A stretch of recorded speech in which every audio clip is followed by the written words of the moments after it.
Recording studio Ekangar सराय।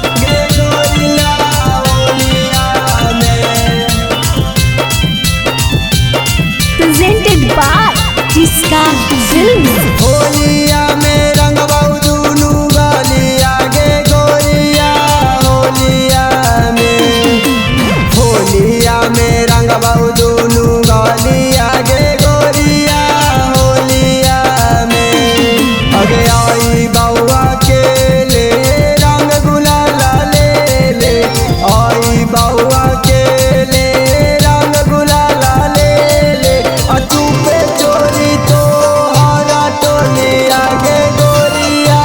होलिया में रंगवा दुनू गलिया गे गोरिया होलिया में रंगवा दुनू गलिया गे गोरिया होलिया में गे गोरिया होलिया में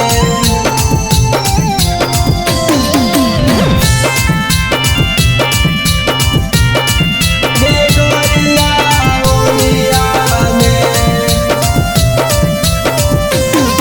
अगे लाला का डालबौ हल्का हल्का छीटा मरबौ रंग पियारा का से रंग पियारा का से अगे लाला का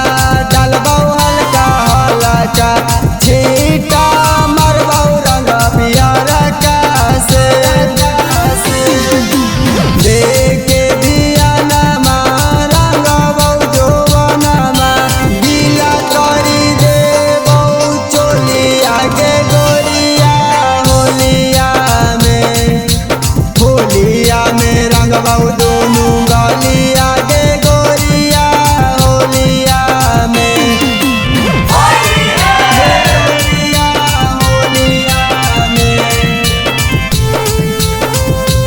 जिसका रिकॉर्डिंग स्टूडियो एकंगर सराय। लेके पीछा करिया गे जानू रंगबौ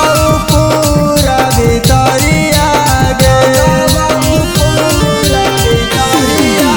लेके पीछा करिया गे जानू रंगबौ पूरा भितरिया गे अगे पातारी कामरिया रंगतौ धीरा जा कटरिया नीरज रोई रंगतौ तोर चोलिया गे गोरिया होलिया में रंगबौ दुनू गलिया गे गोरिया होलिया में जिसका रिकॉर्डिंग स्टूडियो एकंगर सराय।